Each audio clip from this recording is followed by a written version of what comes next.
bienvenue dans une nouvelle vidéo où nous allons parler de tarot et d'oracle. Et on ne voit plus. Alors dans cette vidéo je vais vous expliquer la différence entre les tarots et les oracles et les structures un peu qu'il peut y avoir dans les tarots, parce que les oracles sont des structures à part de chaque oracle et différents. Les tarots donc, pour commencer, sont constitués de 78 cartes chacun, où il peut y avoir des tarots avec plus de 78 cartes, ce qui est le cas de celui-ci, qui en compte 80. Donc celui-là, c'est le tarot de l'illumination, vision éthérée.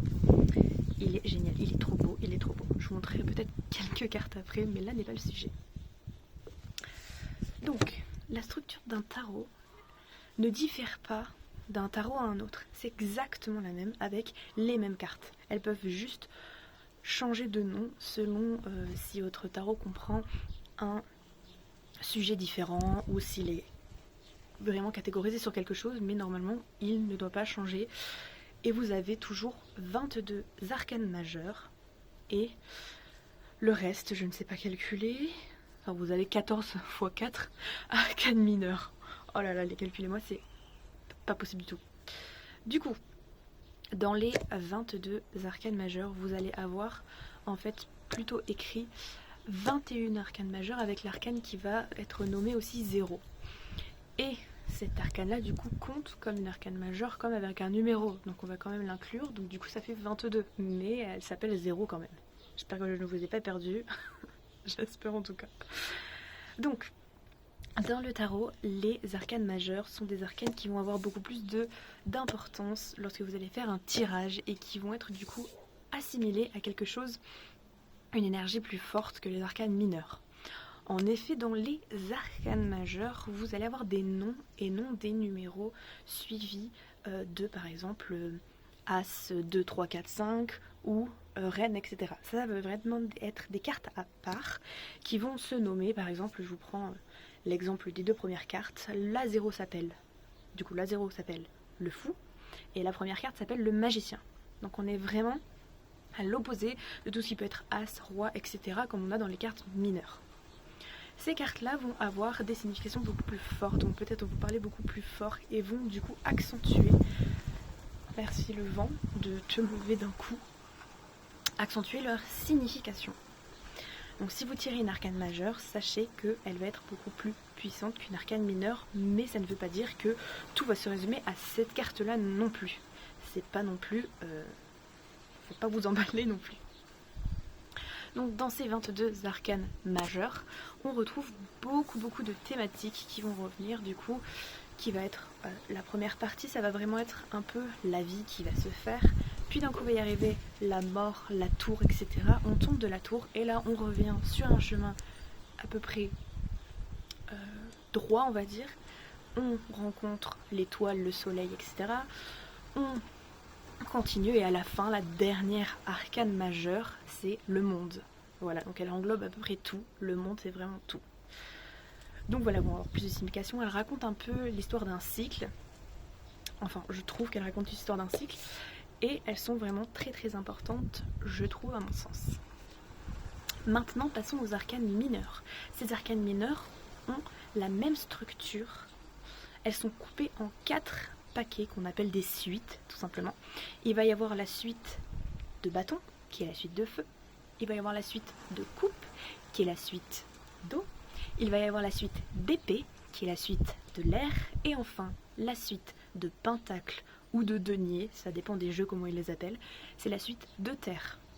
Ces suites-là vont compter 14 cartes.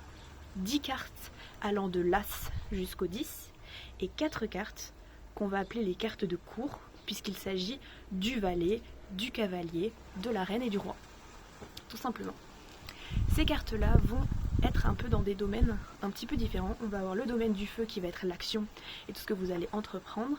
Il va y avoir le domaine des émotions qui va être gouverné par l'eau. Il va y avoir le domaine un peu matérialiste des finances, etc. qui va être gouverné par les deniers, les pentacles, et le domaine de l'air par les épées qui va être plutôt communication, etc., pensée, etc.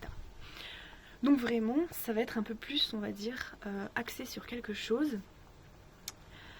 Ça va être beaucoup plus axé, voilà, donc sur une idée, on va dire, les arcanes mineures, elles sont beaucoup moins générales que les arcanes majeures, pardon, mais elles vont du coup être centrées sur quelque chose qui leur donne, on va dire, beaucoup de possibilités en moins. C'est pour ça qu'on dit que les arcanes majeures sont beaucoup plus imposantes en fait de par leurs cartes, puisqu'il peut y avoir plusieurs interprétations, aussi bien à ce que ce soit un sens métaphorique, que ce soit un sens littéral de la carte, ou que ce soit l'illustration qui vous est montrée sur la carte peut vous parler certainement de quelque chose.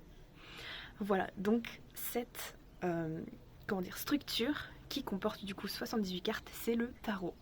Le tarot Rider-Waite, je tiens à préciser parce que le tarot de Marseille comporte des cartes qui peuvent changer. C'est pas les mêmes noms de cartes, c'est la même structure mais c'est pas les mêmes noms de cartes du tout. Il va y avoir le mât, il me semble qu'il y a l'arcane sans nom, etc. Il y a des différences, la maison Dieu pour la tour, enfin, il y a beaucoup de différences, mais pour l'instant, ce dont je vous parle, c'est le tarot de Rider-Waite, donc qui est ce tarot là qui est cette structure là qui est utilisée pour tous les tarots que j'utilise. Voilà, tout simplement. Donc, une fois qu'on s'est penché sur le tarot, on va pouvoir du coup avoir un ensemble de ressources qui nous est donné. Donc sur internet, vous pouvez avoir des significations de cartes du tarot, vous n'allez pas vous tromper puisque c'est toutes les mêmes structures, à la différence de l'oracle qui sera très important de lire le carnet qui est avec. Maintenant du coup, passons à l'oracle. Donc passons à l'oracle. Donc l'oracle que j'ai ici est l'oracle des vies antérieures de Isabelle Serre et les illustrations de Wild Amanda. Il est magnifique, je les adore. J'ai deux oracles de Isabelle Serre, c'est ce que je préfère. Ces illustrations sont magnifiques, je vais vous montrer tout de suite. C'est des illustrations un peu en style aquarelle, c'est magnifique, j'adore. Voilà, donc hop, je viens de faire tomber des cartes, super. Voilà, donc ces illustrations en fait sont totalement marquantes et enfin, ça nous permet vraiment de se projeter à l'intérieur de la carte sans même peut-être avoir besoin du bouquin, mais du coup comme je vous le disais, les oracles viennent toujours en fait avec un bouquin explicatif qui va être plus ou moins long selon l'oracle évidemment et ce dont il parle en fait tout simplement. Donc pour cet oracle là, il va se concentrer sur les vies antérieures. Et donc alors là, ça dépend de vos croyances, hein, vie antérieure ou pas, réincarnation, etc. Ça dépend de vos croyances, mais un oracle ne va pas servir qu'à ça. C'est-à-dire que vous pouvez poser des questions très bien sur donc les vies antérieures. Donc il y a du coup la partie karma qui est notée ici avec le nombre de vies que vous avez eu, etc. Et vous allez avoir toute une partie qui va décrire la carte, et là qui peut être faite pour un tirage vraiment général pour tous les jours en fait, tout simplement qui va décréter et donner des idées sur la généralité de la chose. Donc c'est beaucoup mieux. Les oracles n'ont pas de carte minimum et pas de carte maximum. Ça peut varier vraiment d'un oracle à un autre. Il peut y avoir 20 cartes, comme il peut y avoir 50 cartes, comme il peut y avoir, je ne sais pas moi, 60 cartes, etc.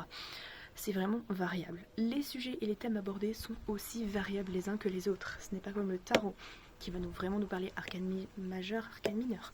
Là on va avoir des thématiques. Donc ici on a les vies antérieures. J'ai aussi la puissance de la lune.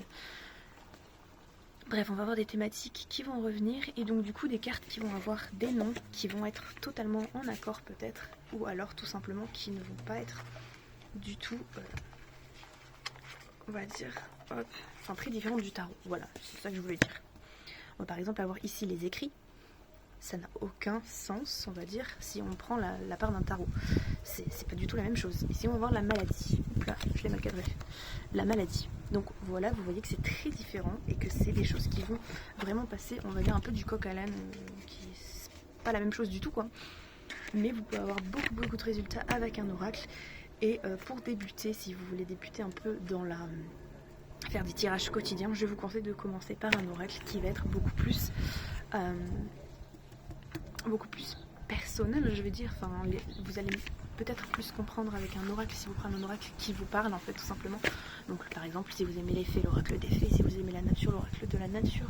Il y a les animaux, il y a aussi il y en a tellement, il y a les dieux, il y a les mythologies égyptiennes, etc. Là c'est les vies antérieures, et puis il va y avoir beaucoup de vent.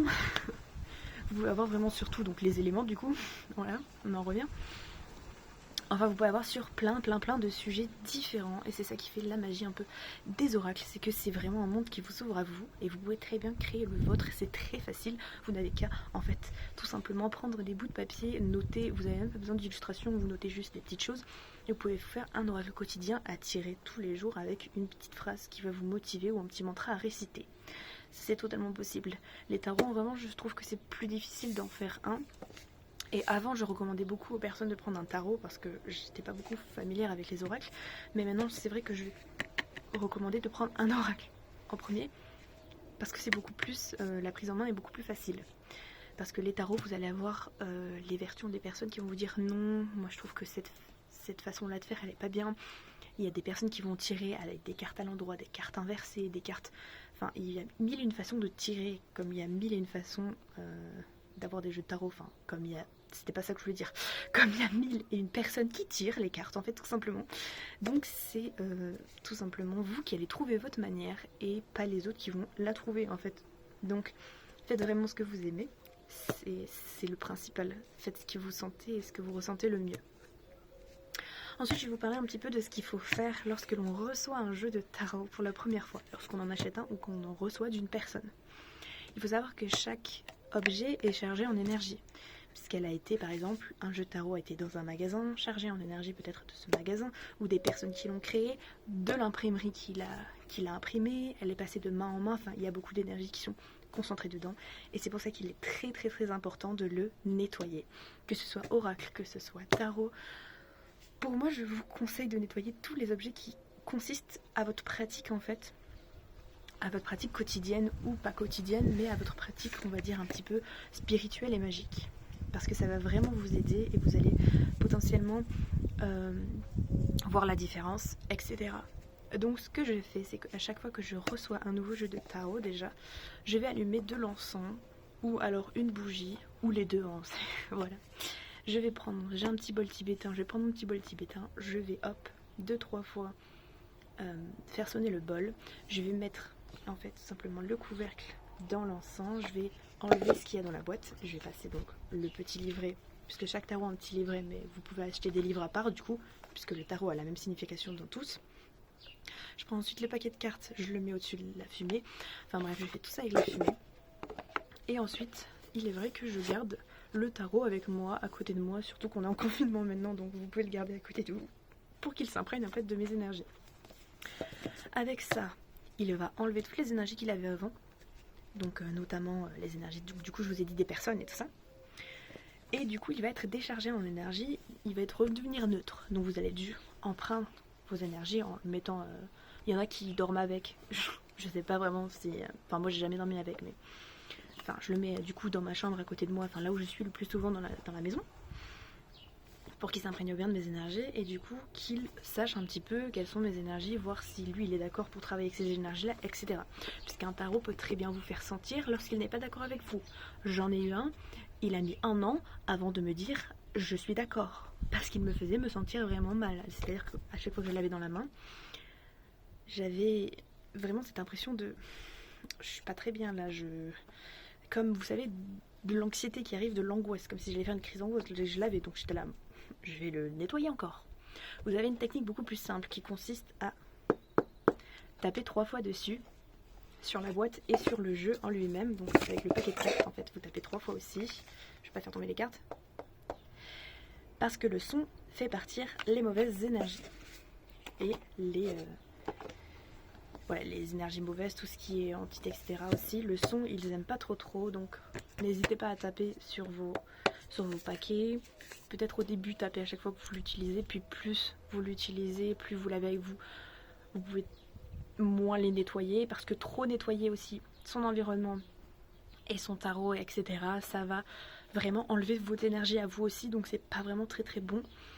Donc vraiment au début faites attention, le nettoyez pas non plus tout le temps, tapez juste 2-3 fois dessus histoire d'enlever tout ce qui est pas très bon, puis ensuite après, je sais pas moi, 1 fois par mois vous voyez c'est bien de nettoyer son environnement, ça permet d'avoir tous les mois un petit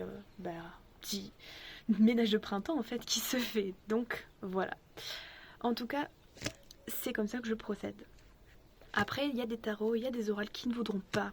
Donc là, travaillez avec vous, qui vous diront vraiment je ne suis pas le bon pour toi, ou alors vous ne ressentirez rien quand vous les utilisez. C'est le cas de un tarot que j'ai et peut-être un oracle. Je suis encore en train de voir avec les énergies si vraiment ça se fait ou pas. Et c'est un peu horrible. Donc dans ces cas-là, vous pouvez demander en faisant un autre tirage si vous avez un autre paquet, ou etc. Ou avec les ressentis si vous avez un pendule, etc. Vous pouvez demander si vous pouvez le donner à quelqu'un ou tout simplement le vendre. Et il vous répondra oui ou non, etc. Et si jamais c'est pas le bon moment, sinon il vous dira que vous n'êtes pas encore prêt pour l'utiliser et qu'il faudra peut-être beaucoup plus d'expérience, etc. Voilà, donc c'était une petite vidéo explicative, on va dire. Je suis pas rentrée trop dans les détails des cartes, etc. J'espère en tout cas que ça vous aura plu.